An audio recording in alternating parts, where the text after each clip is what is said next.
आज virtual function देखते हैं क्लास। वर्चुअल फंक्शन हम लोग क्यों इम्प्लीमेंट करते हैं, कैसे इम्प्लीमेंट करते हैं। अभी तक तो जैसे देखा था कि पॉलीमॉर्फिज्म के तो दो टाइप थे, कंपाइल टाइम पॉलीमॉर्फिज्म और रन टाइम पॉलीमॉर्फिज्म। तो कंपाइल टाइम में क्या रहता है, फंक्शन ओवरलोडिंग और ऑपरेटर ओवरलोडिंग, ठीक है, जिसमें कि कंपाइलर प्रोग्राम के कंपाइलेशन में ही डिसाइड करता है कि कैसे उसे कौन कौन से फंक्शन को उसे कॉल करना है। लेकिन नेक्स्ट जो होता है रन टाइम पॉलीमॉर्फिज्म, उसमें कंपाइलर जब प्रोग्राम रन होता है उस समय डिसाइड करता है कि उसे कौन से किसके अकॉर्डिंग फंक्शन को कॉल करना है, बेस क्लास का फंक्शन कॉल करना है या फिर चाइल्ड क्लास का फंक्शन कॉल करना है। तो इसको बोलते हैं रन टाइम पॉलीमॉर्फिज्म। इसका एग्जांपल है ये वर्चुअल फंक्शन, ठीक है। वर्चुअल फंक्शन एग्जांपल है रन टाइम पॉलीमॉर्फिज्म का, और कंपाइल टाइम पॉलीमॉर्फिज्म का एग्जांपल है ऑपरेटर ओवरलोडिंग और फंक्शन ओवरलोडिंग। इसमें कंपाइलर प्रोग्राम रनिंग के दौरान चेक करता है कि उसे कौन सा वाला फंक्शन कॉल करना है, चाइल्ड क्लास वाला या बेस क्लास वाला, ठीक है। इसमें देखते हैं आगे क्या है। C plus plus virtual function is a member function in the base class that you define in a derived class. मतलब कि ये बेस क्लास में बनाया जाता है वर्चुअल फंक्शन, ठीक है। It is declared using the virtual keyword. किसी भी फंक्शन को जब हम बनाते हैं तो उसके पहले बस वर्चुअल लिख देते हैं तो वर्चुअल फंक्शन बन जाता है। ये प्री डिफाइंड कीवर्ड है सी प्लस प्लस में, ठीक है। इसका डेटा टाइप पहले से ही मौजूद है कंपाइलर में सी प्लस प्लस में। It is used to tell the compiler to perform dynamic linkage और लेट बाइंडिंग। ये एक और टर्म से जुड़ा होता है जिसे बोलते हैं लेट बाइंडिंग या फिर डायनामिक बाइंडिंग। अभी तक जो हम लोगों ने कंपाइल टाइम पॉलीमॉर्फिज्म पढ़ा था वो सब अर्ली बाइंडिंग था, ठीक है, या स्टैटिक बाइंडिंग बोल सकते हैं। लेकिन जो ये रन टाइम पॉलीमॉर्फिज्म है इसका एग्जांपल ये वर्चुअल फंक्शन है, इसको लेट बाइंडिंग बोलते हैं।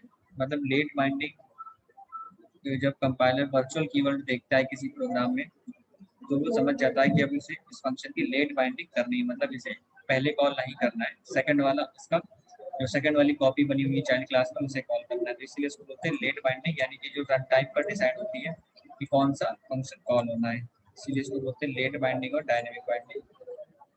फिर there is a necessary to use a single pointer to refer all the objects of the different class. इसको कॉल करने के लिए हम लोग एक पॉइंटर का इस्तेमाल करते हैं। अभी तक जो हम फंक्शन कॉल कर लेते हैं उसके लिए हम लोग क्या करते थे, ऑब्जेक्ट बनाते थे, फिर डॉट ऑपरेटर डॉट लगा करके फंक्शन का नाम लिखते थे। इसमें हम लोग क्या करते हैं, रन टाइम पॉलीमॉर्फिज्म को अचीव करने के लिए पॉइंटर का यूज करते हैं। ऑब्जेक्ट का एड्रेस पॉइंटर में लगाते हैं, फिर उस पॉइंटर से उस फंक्शन को कॉल करते हैं। So we create the pointer to the base class that refers all the derived objects. जब प्रोग्राम इसका देखेंगे तो आपको वापस समझ में आएगा। But when base class pointer contains the address of the derived class object, always executes the base class function. This issue can only be resolved by using the virtual function. ठीक है। अब virtual is a keyword preceding the normal declaration of function. बस किसी function के पहले हम लोग virtual लगा देते हैं तो वो फंक्शन हमारा virtual function बन जाता है। When the function is made virtual, C++ determines which function is to be invoked at the runtime on the type of the object pointer by the base class pointer. जब virtual keyword उसे compiler मिलता है तो वो decide करता है कि उसे किस टाइप को, मतलब किस कौन से वाले फंक्शन को डिसाइड करने कॉल करना है, जिसको हम लोग लेट बाइंडिंग या डायनेमिक बाइंडिंग बोलते हैं। ये late binding function call is resolve during run time, ठीक है। ये रन टाइम पर डिसाइड होता है कि हमें कौन सा वाला फंक्शन कॉल करना है वर्चुअल कीवर्ड देखकर। Therefore, compiler determines the type of object at runtime and then binds the function call. Runtime पर ही देखता है कि किस टाइप का है जो फंक्शन को कॉल कर रहा है, ठीक है। बिना ऑब्जेक्ट तुम लोग कॉल करेंगे नहीं ना, तो रन टाइम पर ही डिसाइड करता है किसी वाले फंक्शन को किस वाले फंक्शन को कॉल करना है। अब इससे कुछ रूल्स हैं, rules of virtual function must be members of some class, मतलब किसी क्लास का होना चाहिए। Virtual functions cannot be static members. They are accessed through object pointers. इसको हम लोग object pointers के थ्रू एक्सेस करते हैं, ऑब्जेक्ट के थ्रू एक्सेस नहीं करते, पॉइंटर्स के थ्रू इसको एक्सेस करते हैं।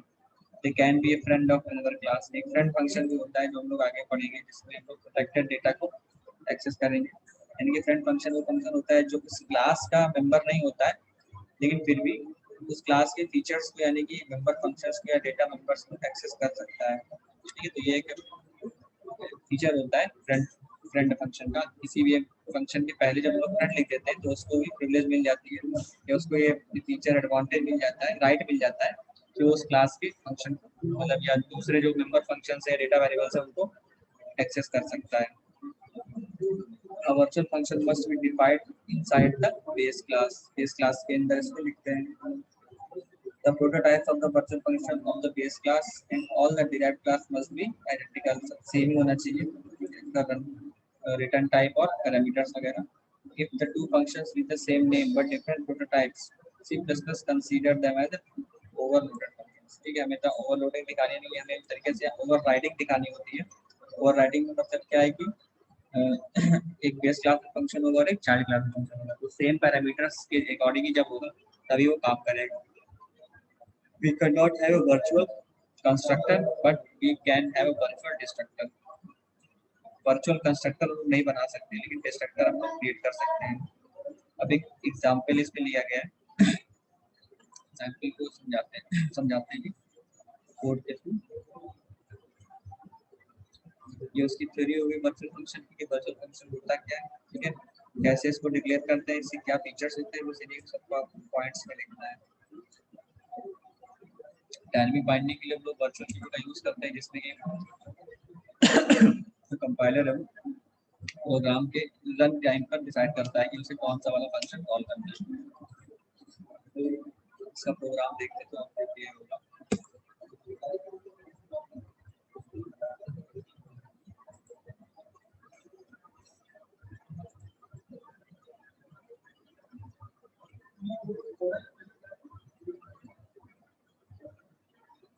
अटेंडेंस आप सब लोग पोस्ट करते रहिएगा,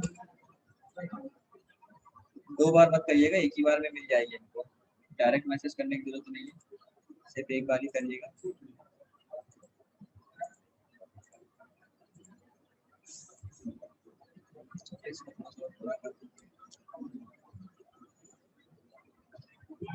ये प्रोग्राम है वर्चुअल फंक्शन का, ठीक है, इसमें कि भाई इतने पुरानी बताएंगे इंक्लूड करने के लिए हैश इंक्लूड आईओस्ट्रीम है यूजिंग नेम स्पेस std। अब क्या हो रहा है, यहाँ पे एक क्लास ए नाम की बनाई गई है, ठीक है, ये क्लास का डोमेन है।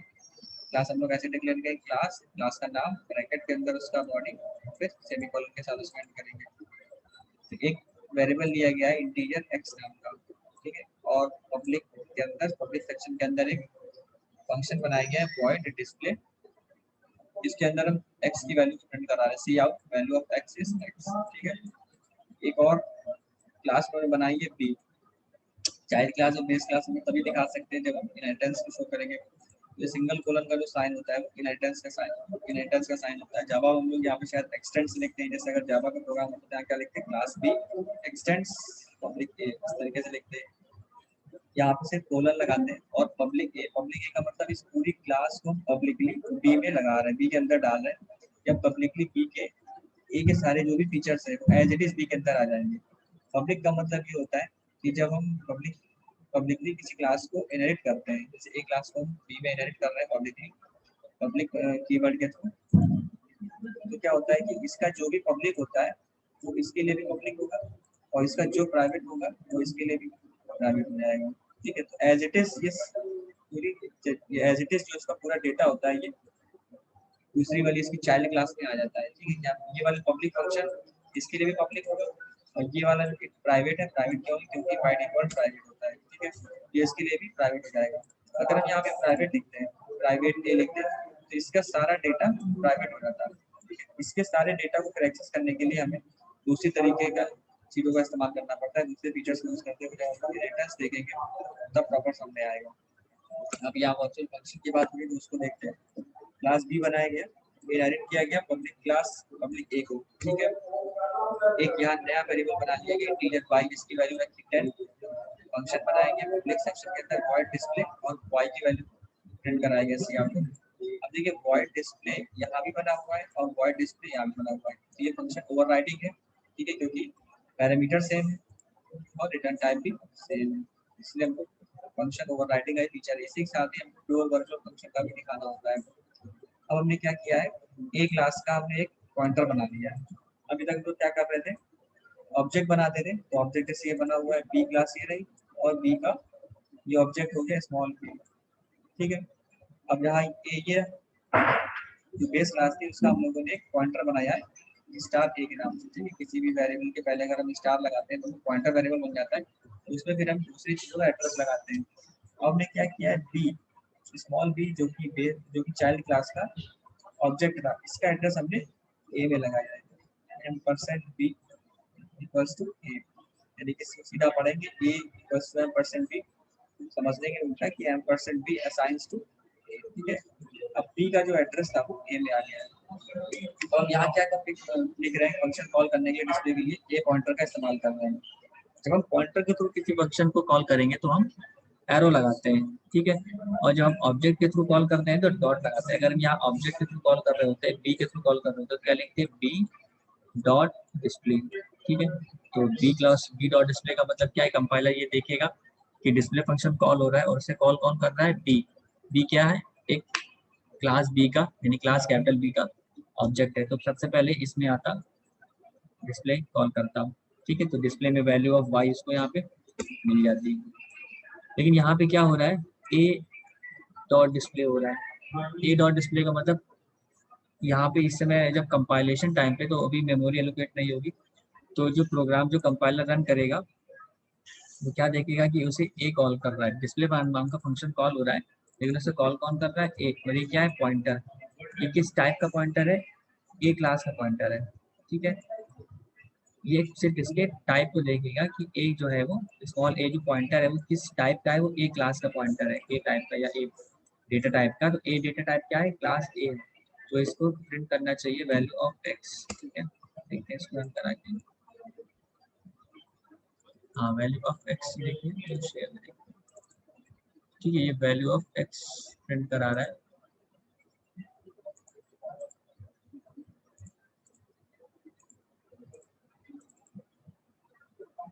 ठीक है, ये रहा वैल्यू ऑफ एक्स प्रिंट हो रही है यहाँ पे। ठीक है, लेकिन हमें यहाँ पे क्या कर रहा है कंपाइलर, ए नाम जब ये डिस्प्ले फंक्शन कॉल हो रहा है तब ए ये चेक कर रहा है कि उसे कॉल कौन कर रहा है, ए नाम का एक पॉइंटर कॉल कर रहा है। पॉइंटर किस टाइप का है, बी का। हालांकि इसमें जो एड्रेस कंटेन है वो बी का है, यानी कि ऑब्जेक्ट बी का है, लेकिन फिर भी वो ए का डेटा टाइप को चेक कर रहा है कि ए किस टाइप का है, क्लास ए नाम का। तो वो सबसे पहले वहीं जा रहा है चेक करने के लिए, तो इस वजह से यहाँ पे एक्स की वैल्यू को प्रिंट कर रहा है, मतलब कि एक्स की वैल्यू प्रिंट कर रहा है ऊपर वाले फंक्शन के थ्रू। अब हमें ये दिखाना है कि हम ये फंक्शन कॉल ना करें, ये फंक्शन कॉल ना हो, तो इसके लिए हम क्या करते हैं, यहाँ पे वर्चुअल कीवर्ड लगा देते हैं। वर्चुअल वर्चुअल कीवर्ड लगाने से क्या होता है, जो कंपाइलर है वो ये देखता है कि यहाँ पे अगर वर्चुअल कीवर्ड लगाए तो इस फंक्शन की उसे लेट बाइंडिंग करनी है।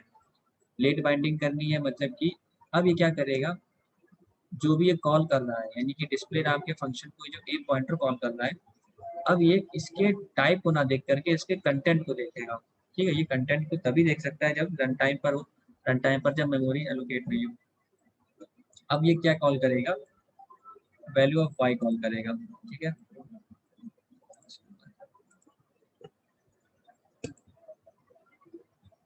अब यहाँ पे वैल्यू ऑफ वाई कॉल कर रहा है। ठीक है, ये देखिए वैल्यू ऑफ वाई इज 10।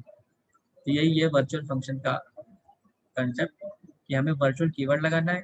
जब वर्चुअल कीवर्ड लग जाता है तो कंपाइलर ये समझता है कि हमें इस फंक्शन की लेट बाइंडिंग करनी है, और जिस पॉइंटर के थ्रू हम कॉल कर रहे हैं अब ये क्या करेगा, अब सिर्फ इसके एक कंटेंट को देखेगा। और ए में क्या कंटेंट है, एक पॉइंटर है, पॉइंटर के जो कंटेंट एक्सेस करेगा क्या कर रहा है, बी का एड्रेस कंटेन कर रहा है। बी क्या है, बेस क्लास है, लेकिन बेस क्लास के ऑब्जेक्ट का एड्रेस हमने इसमें डाला था।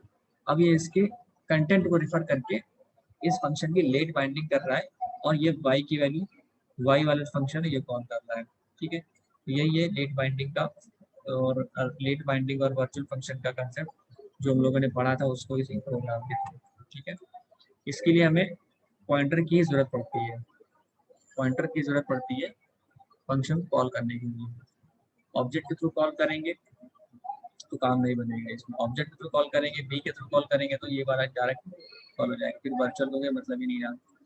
ठीक है, तो ये इसका कंसेप्ट है कि जिस भी फंक्शन की हमें लेट बाइंडिंग करनी होती है उसके पहले हम वर्चुअल कीवर्ड लगाते हैं और एक पॉइंटर वेरिएबल के थ्रू इसको कॉल करते हैं। ठीक है, पॉइंटर के थ्रू कॉल हो रहा है तभी यहाँ पे एरो लगाएंगे। एरो कैसे लगेगा, ये जो डैश और ग्रेटर देन का साइन है ये दो कीवर्ड से मिलकर बना है, एक डैश या माइनस साइन आप बोल सकते हैं और ग्रेटर देन का साइन। ठीक है, बिना किसी स्पेस के आप दोनों को लगाएंगे तभी ये लग पाएगा साइन। तो ये सिंगल साइन नहीं है कीबोर्ड में एरो के लिए। ठीक है, ये तो आप जब डेटा स्ट्रक्चर पढ़ा होगा तो ध्यान में होंगे। तो वर्चुअल फंक्शन में कुछ चीजें ध्यान देनी वो है कि हम इसको पॉइंटर से ही कॉल करना है। ठीक है, बेस क्लास का हमें पॉइंटर बनाना है, पॉइंटर वेरिएबल। चाइल्ड क्लास का एक ऑब्जेक्ट बनाना है, चाइल्ड क्लास के ऑब्जेक्ट का जो एड्रेस है वो हमें उस पॉइंटर में डालना है और फिर इस पॉइंटर से उस फंक्शन को कॉल करना है, इसकी हमको लेट बाइंडिंग करानी है। और साथ ही साथ वर्चुअल कीवर्ड भी हमें लिखना है। जैसे हमने यहाँ वर्चुअल नहीं लगाया था तो क्या कर रहा था, इसके टाइप को देख रहा था, कॉलिंग ऑब्जेक्ट के या कॉलिंग पॉइंटर के टाइप को देख रहा था। उसका क्या था, ए था, तो ये वाला कॉल कर रहा था वैल्यू ऑफ एक्स। लेकिन हमें इसकी लेट बाइंडिंग करानी है, हमें ये वाला फंक्शन का कॉल कराना है। ठीक है, जो कि रन टाइम पर डिसाइड हो। हम लोग अभी तक जो देख रहे थे वो डायरेक्ट हम लोग कर सकते हैं कि इसका हमने ऑब्जेक्ट बनाया, डायरेक्ट इसे फंक्शन कॉल कर लिया। क्लास ए का ऑब्जेक्ट बनाया हमने, ये वाला फंक्शन कॉल कर लिया। ये कंपाइल टाइम की बात है कि कंपाइलेशन टाइम में ही या रन टाइम से पहले ही ये चेक कर लेगा कि इसे कौन सा फंक्शन कॉल करना है। लेकिन रन टाइम में जब ये मेमोरी एलोकेट होगी, बी का ऑब्जेक्ट जो है वो, यानी ऑब्जेक्ट बी का जो एड्रेस है वो ए में लगेगा, तब ये चेक करेगा। और वर्चुअल साथ ही साथ वर्चुअल कीवर्ड के साथ ही चेक करेगा कि उसे ए के टाइप को ना देख करके अब ए के कंटेंट पर फोकस करना है और वर्चुअल कीवर्ड को देखते हुए उसकी फंक्शन की लेट बाइंडिंग करनी है, तभी ये वॉइड डिस्प्ले को एक्सेस कर पाएगा। ठीक है, तो इसमें कुछ चीजें ध्यान रखनी है कि हमें वर्चुअल कीवर्ड लगाना है, फंक्शन ओवरराइडिंग करनी है, मतलब कि जो बेस क्लास में फंक्शन है वही चाइल्ड क्लास में फंक्शन होना चाहिए। ठीक है, बेस से चाइल्ड क्लास का मतलब है तो इनहेरिटेंस दिखाना पड़ेगा, एक क्लास है उसको इनहेरिट कराना है दूसरी क्लास से पब्लिकली। ठीक है, और बेस क्लास में जो हमने फंक्शन बनाया है उसमें हमें सबसे पहले वर्चुअल कीवर्ड लगाना है, तभी उसकी हम लोग लेट बाइंडिंग कर सकते हैं। और साथ ही साथ पॉइंटर का यूज करके फंक्शन को कॉल करना है। तो कुछ चीजें हैं, बस यही कोई अपने शब्दों में लिखना है और प्रोग्रामिंग में इसको इम्प्लीमेंट करना है। ठीक है, देख लीजिए इसको, फिर ना समझ आया तो बताइए।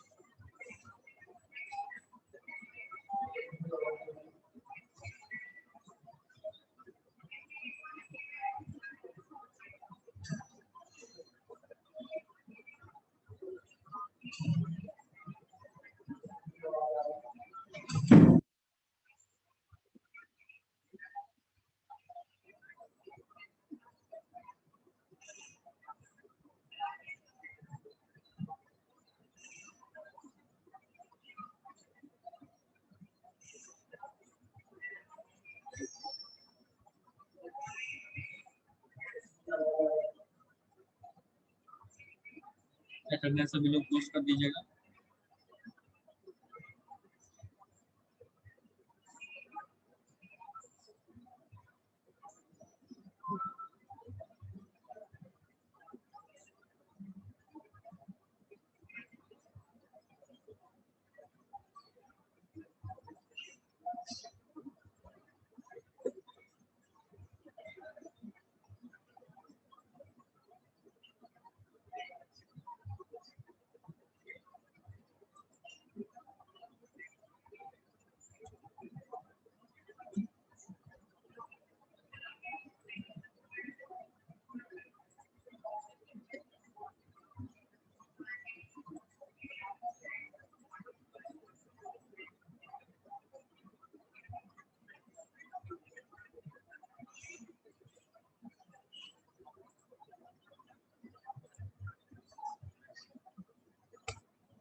ठीक है, तो फिर क्लास एंड करते हैं।